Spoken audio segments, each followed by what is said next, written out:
అందరికీ శుభోదయం. ఈరోజు దేవుని వాగ్దానం ఏమనగా, తెసలోనికయులకు రాసిన 2వ పత్రిక 2వ అధ్యాయము 13వ వచనము. ప్రభు వలన ప్రేమింపబడిన సహోదరులారా, ఆత్మ పరిశుద్ధపరచుట వలనను మీరు సత్యమును నమ్ముట వలనను రక్షణ పొందుటకు దేవుడు ఆది నుండి మిమ్మును ఏర్పరచుకొనెను. కనుక మిమ్మును బట్టి ఎల్లప్పుడూ దేవునికి కృతజ్ఞతాస్తుతులు చెల్లింపబద్ధులమై ఉన్నాము. Today God's promise.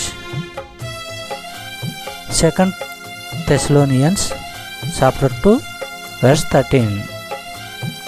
But we are bound to give thanks always to God for you, brethren, beloved of the Lord, because God hath from the beginning chosen you to salvation through sanctification of the Spirit and belief of the truth. సహోదరి సహోదరులారా, ప్రభు అయిన క్రీస్తు ప్రేమకు పాత్రులై సువార్త ద్వారా పిలుపు అందిన వారి గురించి పౌలు తెలియజేస్తున్నాడు. దేవుని ఆత్మ దేవుడు ఎన్నుకున్న వారిని ప్రత్యేకించి వారిని దేవుని పవిత్ర ప్రజలుగా చేయడానికి వారిలో పనిచేస్తాడు.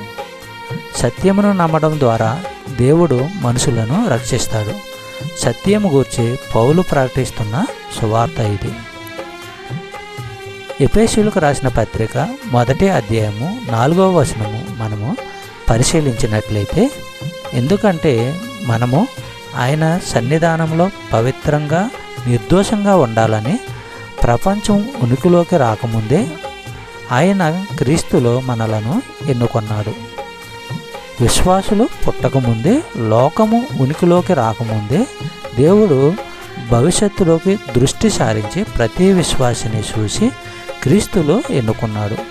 వారిలో ప్రతి ఒక్కరిని ఒక ఉన్నతమైన స్థలములో ఉండేలా పూర్వ నిర్ణయము చేశాడు.